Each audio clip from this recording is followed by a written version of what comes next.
the circumstances of life often reflect our inner state or our inner process. We get to talk about how that shows up. But before we get started, let's take a minute or two to settle in and get present. Let's take a deep breath in through your nose and hold it. And imagine clean, crisp oxygen flooding your lungs, flowing into your bloodstream, into your cells, into your organs, nourishing and invigorating and enlivening. And as you exhale, exhale any stress, any tension. And now let's take another deep breath in through your nose and hold it. This time, imagine brilliant, bright light just lighting you up, flowing into all the electrons, all the molecules, nourishing, revitalizing, enlightening every portion of your being and beyond. And as you exhale, exhale any tension, any stress. And now let's just gently press our palms together and really softly rub your fingers against your palms and feel the tingling and the tickling and that delicious, delightful sensation of actually being here in a physical body. And welcome, welcome, welcome. So hello, soul traveler, welcome. Great to have you here with us today, and welcome to everybody else. Today we are talking about life as metaphor. So I remember years and years ago, I was friends with this person who was a big time energy healer in Norway, actually. And one of the things that he would say is everything is symbolic and nothing is symbolic. And as we look into our lives, I think we often have circumstances where the experiences or the circumstances of our lives mirror our internal state. And Soul Traveler says, we wear our bodies like a spacesuit. Yes, I think that's really true. And our bodies are the vehicle through which we experience life. So we can't be separate from our bodies, and we can't identify ourselves as living beings without recognizing that our body is integral to our experience and our expression.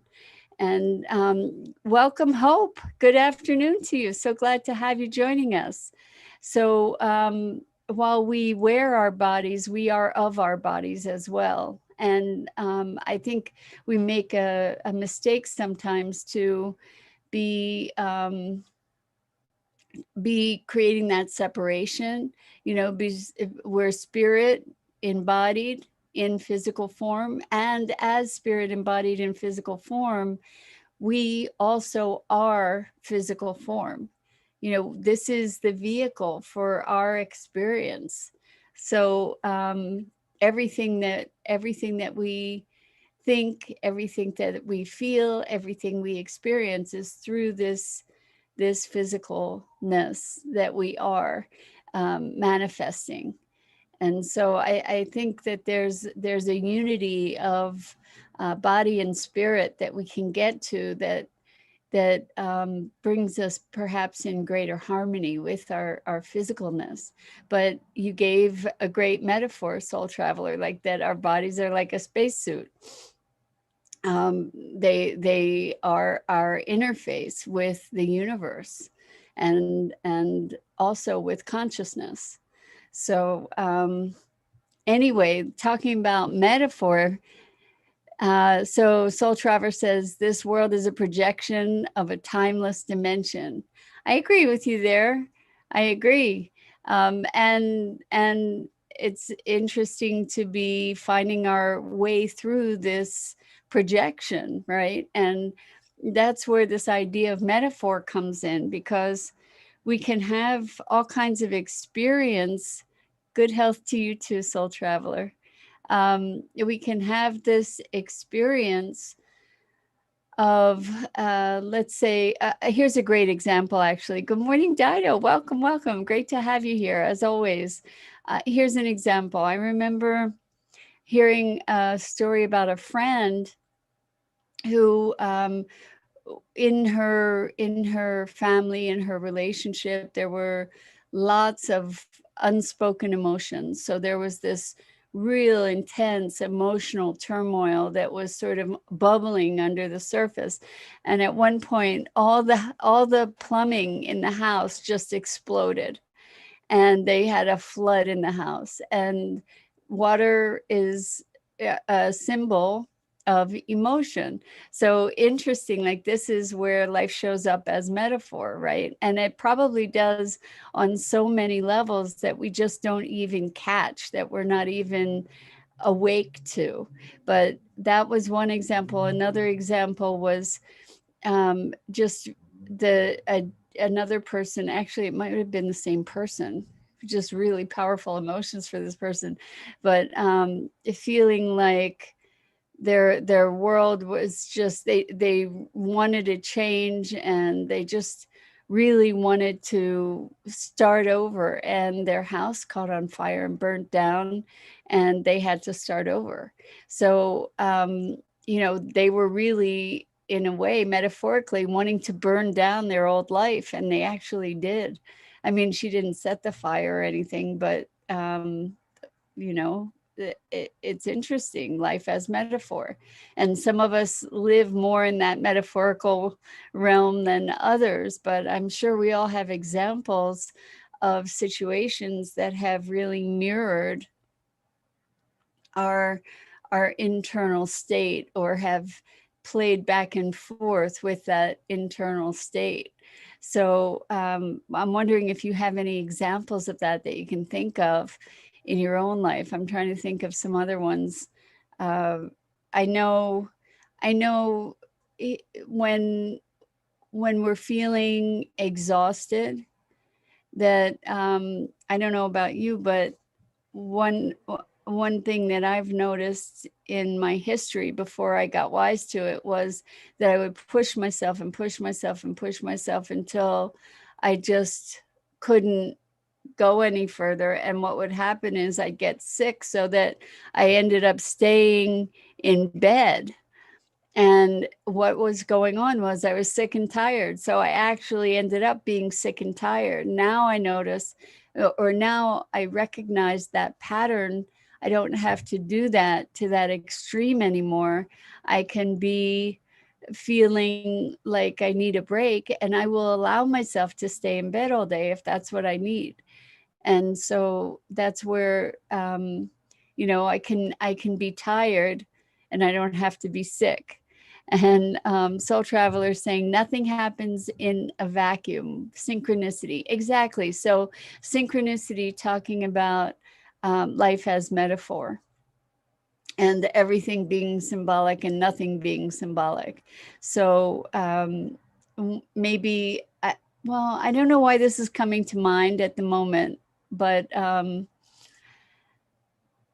it was really, really powerful experience for me. I was sitting on my front stoop one day, and there was this woman that I had never seen before. She really looked like an archetypal, um, and I don't mean this in a derogatory way, but the crone, or the hag, like the old wise sage woman, and which has typically been depicted in a not so beautiful form. This woman was kind of hunched, and was wearing kind of dowdy clothing, and she was walking very, very slowly with a cane, and I was sitting on my stoop, and at that time I was really meditating on being connected, on being the world, being everything and everyone. And I was just present to the love and connection in that moment. And I was seeing this woman and seeing myself as that woman, and seeing her as me. And she stopped right in front of on the sidewalk as she was walking. She stopped right in front of my house and turned to me and said, "I love you," and just kept walking. And I was dumbfounded. But life as metaphor, like here, life was reflecting itself back to me, was reflecting my inner state back to me. So synchronicity, you could call it. We could call it confirmation. We could call it metaphor. Um, in that case, it was pretty literal. But here's another really funny story, actually. There was a time I was feeling I was feeling pretty lost, and I just wanted confirmation, that I was going in the right direction. And honestly, this was the wildest thing. I started smelling smoke, and I'm running around looking for where this smoke might be. I go outside, and in front of where I live, there were these bushes, and this bush was smoking. So I had a burning bush in my front yard, and I have a photograph of these three firemen in their yellow suit and the fire truck in the background, and them pouring water on this burning bush. And I was like, if you need a confirmation, if you need a message that you're on the right path, what better way to have that than a burning bush, right? That was such an amazing thing, and I'm wondering, it was crazy. So yeah, wow, indeed, it was really crazy. But that's life as metaphor, right? Like here, I wanted a message, I needed a message, and here I mean, that's a pretty explicit message, right? So if you choose to see it, it could just be a burning bush, like everything is symbolic and nothing is symbolic. But I chose to um, to embrace it as a burning bush and as a message. So it didn't talk to me in overt words, but I got the experience of it. That's one of the funniest things that's ever happened, I would say. That cracked me up. I mean, still to this day, I'm awed by it. But we do get, oh, speaking of messages. So I just have to share this, not that it's part of the life as metaphor thing, but it's pretty awesome. Um, my dad passed away a couple years ago, and my brother and my dad, and I don't usually name names here, but this is just so awesome. My brother and my dad were really, really close. And my brother's just going through a really wonderful transition in his life. And yesterday was a big event in that context. And he got a phone call, and on his phone, it said dad, and the call didn't go through or anything. It didn't, it stopped ringing, but it said dad. And my brother said how freaked out he was that my dad showed up to let him know he was there. And he said he would have been so happy for me at this point in life, and so pleased to see this. And I said, well, he is. And so it could have been a wrong number, or it could have been our dad showing up to say hey. And I had something really similar happen uh, on my dad's birthday. I was thinking about him and missing him, and I got this phone call. I've spoken about it here before. I got this phone call, and I picked up the phone, which I don't usually do for calls that I don't know the number to, or if I don't know who the caller is. But I picked up the phone, and the person said hi. I said hi, and they said it's me. I said, who's that? And the guy said, it's dad. And obviously it was not my dad in that voice, but it was I said, I think you might have the wrong number. And then he asked me if it was his daughter's name, and I said no. And but it was my dad. My dad found a way to call and say hello when I was thinking of him on his birthday. At least that's the message that I took. So it could be metaphorically that my dad did that. It could be actually, I can call it symbolic or not symbolic. It could be a wrong number. So what kinds of experiences, and they don't have to be this dramatic either. I mean, I've had experiences where I crashed my car or got in a car accident, and that also can be a metaphor. Like I felt like, you know, I was wrecked, you know, like I felt at odds in the world at that time and crashed my car. Well, car is sort of a symbol of our self and our being, and crashing the car was kind of like you know, a wake up call to see that I was a bit of a wreck at that time, you know. So Soul Traveler says messages from a higher dimension. Yeah. So when I say life as metaphor, it is really to be reading the signs that are with us all the time. And the things that we notice are also signs for other things that are maybe going on inside of us, and an opportunity to um, wake up to different awarenesses of things, right? So maybe if we, I'm just trying to think of some other examples. And Soul Traveler says, usually when I'm open to them.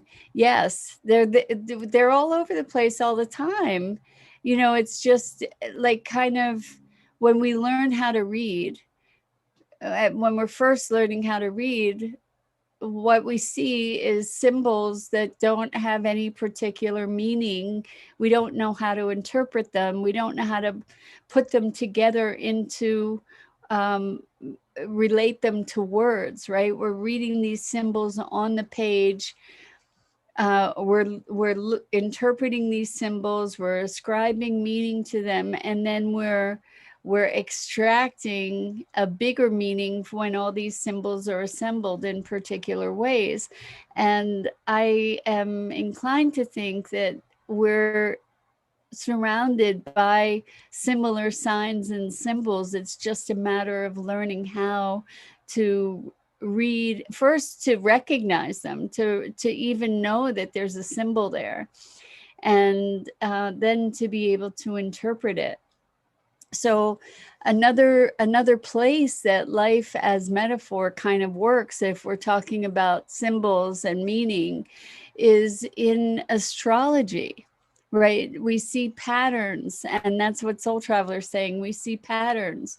So in astrology, for example, I have had an experience with an astrologer who was incredibly accurate. Not all people are, but there are some very interesting parallels or accuracies or indicators that we can benefit from when we allow ourselves to tune in. And you know, if we think about people who read astrology charts really effectively, Soul Travelers saying they connect the dots or connect the dots, that's exactly what they do. So they're able to tap into this realm of understanding of how these different symbols and signs work together as a guidepost or a metaphor or an indicator. And so astrology is one arena, but you could also think, and I haven't had this experience, but I've heard of people who can read tea leaves or who can read bones. And, you know, it's not so different in a way from people who can track, you know, people who track animals, for instance. They can see the different signs, or people who track people who, you know, are just able to read nature, to read the signs that indicate a storm coming, for example. Hello, Liliane. Wonderful, wonderful to see you. Let me see. Oh, you got into the other live, but your comments didn't show. So you're trying here. That's awesome. I'm great. I'm grateful that you're trying here. That's awesome. And I'm glad to see you. I don't know why the comments sometimes show and sometimes don't. Very odd. Anyway, we're talking about life as metaphor and symbols and signs, and how really those symbols and signs show up when we allow ourselves to be attuned to them. I'm inclined to think that they're all around us all the time, and it's just a matter of tuning in to have a greater connection to them. So for instance, some people use cards or tarot cards to trigger an awareness or an entree into this world of metaphor and signs and symbols. Oh geez, Liliane says she wrote a lot of comments in the other place. I'm sorry to miss them. And for anybody who's writing comments that I'm not seeing, I apologize. I'm pretty much responding to the comments that I see. So if you're not being responded to, Liliane, where are you logged in? Where you're writing the comments? Are you on the Enlightened World Network Facebook page writing comments, or are you on my page? Maybe that'll help me guide people in the future. Anyway, I think this is such a fun topic because it connects us to a bigger picture. It connects us to the unity of all things and what we can call the holographic universe, where everything reflects everything else on some level, and the microcosm reflects the macrocosm, vice versa. And so our internal world is reflected back to us externally, and we're reflecting the external world from within. So Liliane says, it's too long since I've been here. Sorry, been sick with migraine every night and no sleep and a sick mother to lift, so been a bit too much. And Liliane says it was my personal page that didn't show the comments. So if you want to write comments, go to the Enlightened World Network Facebook page, and that will work as far as the comments. So yeah, thank you, Soul Traveler. And Liliane, I'm so sorry you've been going through such a difficult time, and the migraines and your mom, and it is a lot. So I hope you're doing everything you can for self-care. And I just wish you grace and ease as much as you can find for your mom and for yourself. So, yeah. So the migraines, when we can look at our physicalness also as a reflection of emotion. So, certainly, Liliane, you're experiencing lots of intensity right now in your life, and that's probably experiencing some constriction, and it's a real headache to have to take care of your mom in a certain way, like as much as you may love and be devoted to her, the migraine is, it's a headache, right? And I have had a couple migraines, thankfully not too many, and I know how debilitating they can be.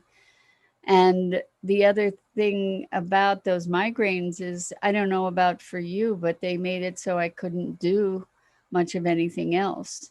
And I'm wondering if that's the case for you, or if you're fighting through and still doing what you need to do despite the migraine. I think the thing that I was talking about earlier for myself is that when I pushed myself super hard, I wouldn't give myself the freedom to take the rest that I needed. I made it be such an extreme situation that I got sick and couldn't get out of bed.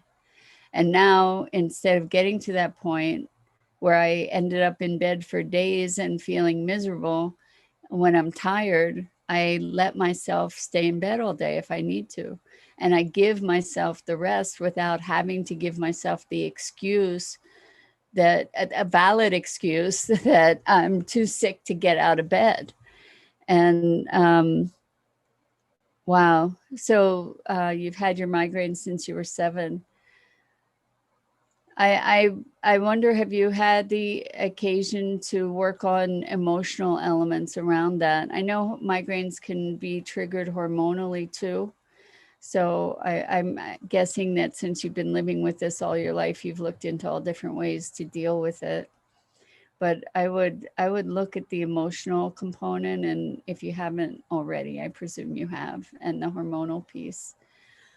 Um, and also food allergies, by the way, but you probably know all those things already.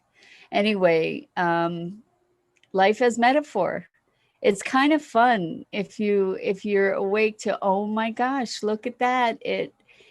It's reflective of something else in my own life. So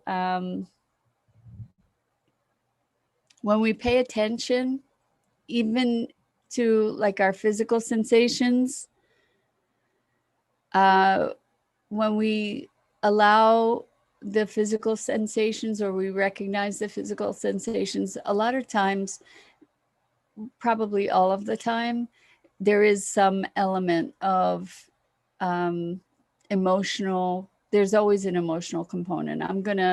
I don't speak in always and never that much, but I will I will venture to say that there's always an emotional component to physical manifestation. And in fact, Louise Hay has a whole book about the association of different physical ailments with different emotional states. And I believe it's called You Can Heal Your Life. And Liliane, I'm guessing you may have already been familiar with that, but it might be helpful. And addressing the emotional piece. I mean, you've got a lot of emotion going on around your situation, but the headache is also metaphorical. I mean, obviously it's really real and physical, but it's also metaphorical. So yes, I've tried a lot, but nothing helps, Liliane says, but I've always had that much on my shoulders. So there is a ton, I'm sure. It sounds like you do have a lot on your shoulders. And Soul Traveler says, I found at times observation of my life from a different perspective, a silent observer. And that goes back to your comment, have you ever experienced dissociation from your pain? So that's actually, thank you for that, Soul Traveler. That's a really, really powerful technique, is to sort of be able to step back and see yourself, observe yourself, rather than being in the midst of the experience, to be able to observe the experience. And that's a way that we can distance ourselves metaphorically from our trauma and pain, for example. So I figured you did, Lillian. She says she knows Louise Hay. So life as metaphor. So we've got these hints and clues and reflections all around us all the time, and we have the ability to pay attention to those things. So it's interesting. I had a little itch in my ear. I started scratching my ear, and I thought, we just need to listen more clearly. So there's another example, you know, my other than conscious awareness was bringing my attention to my ear so I could talk about listening. So so Lillian says, strange, I just see my own comments here. That's weird. Well, you know, okay, so the reason you're not seeing Soul Traveler's comments is because they're on Periscope, on Twitter, I guess. Is that correct, Soul Traveler? So you guys are the only ones that are commenting besides Dido. Dido is on Facebook. So you may have seen her comments, but that's why I'm on something called Restream, and Restream collects the comments from YouTube and Facebook and all different platforms if you set it up properly. So that's probably why you're only seeing your own comments. And Soul Traveler says, I try to identify with consciousness and not the body. So Soul Traveler is on Periscope. That's why you're not seeing them, Liliane. Yeah, I identify with consciousness and not the body. And I have to say, presencing ourselves to our body, we talked about this in the very beginning. I think that this is a big deal. I think that a lot of us who are doing consciousness work, so there are a couple of ways that I kind of run against the grain with some of the ways that we move into greater awareness. People talk about overcoming the ego, and I am inclined to befriend the ego. And overcoming the body, I am inclined to befriend the body, to go deeper into the body, to be more engaged in the experience of the body rather and of the ego, like to recognize that these expressions of our lives as vehicles for our experience. And it is the ego that gets us to the place of transformation. It's the ego that brings the awareness and the intention of transcendence. And so by expansion of that awareness of that ego, expanding that ego beyond, that's where we come to a place of transcendence. At least that's my belief, not by denying it and not by killing it, but by evolving it. And so this is also based in my perspective of, instead of the letting go, we're Westerners and we're acquisitional. We collect things rather than we let go of things. And so rather than letting go, what I venture into is expand to include. So rather than letting go of my pain, I expand to include my pain. Rather than letting go of my various identities, I expand to include them all. And as I expand more and more to include all of it, what I become is everything. And that's, to me, that's how we evolve the ego. That because as we expand to include, as I expand to include my being you and you being me, as I expand to include that I am this desk, as I expand to include that I am my darkness and my light, what happens is I become all things. And then the ego, so Soul Traveler saying development of ego. And what I mean by that is, what is the ego? The ego is our identity, right? The ego is who we believe ourselves to be.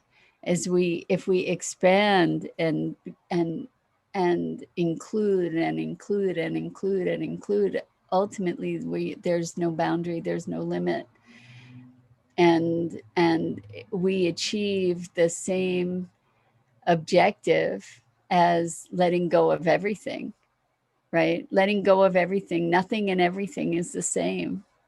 You know, when we are everything, we also are no thing. We are all things, right? So that's where I come from, and I have found that to be more accessible for me. And you're welcome, soul traveler. Yeah, I think by making an enemy of the ego, what are we doing? We're setting up resistance. By making an enemy of the body, what are we doing? We're setting up resistance. And the idea here is to be, I believe that my working hypothesis is that the idea here is to release resistance. So if we expand to include the resistance, if we expand to include all these things, then we're not resisting them. Whereas trying to kill the ego is by nature, it's an obstructive and an oppositional position. And I look to relieve myself of resistance and opposition. So on that note, let us just call it a day. I'm so glad to play with you, and so glad that you guys have been engaged with me and sort of in a way with each other. It's awesome. And I'm Mira Rubin. This is the Core Connection. I'm here on the Enlightened World Network Facebook page every weekday morning at 9 a.m. Eastern. And please check out the other programming on the Enlightened World Network Facebook page. Really beautiful people, heartfelt, all kinds of great meditations and teaching and exploration. And so you can really enjoy that. And so Soul Traveler is saying, observing the function of ego isn't making an enemy of it. Observing is good. Observing is good. No argument there. And Lillian, I have been painting, but we're going to save that for another day. And thank you so much for asking. And lots of love to you guys. Thank you so much for joining me. And I hope to see you again here really, really soon. Lots of love.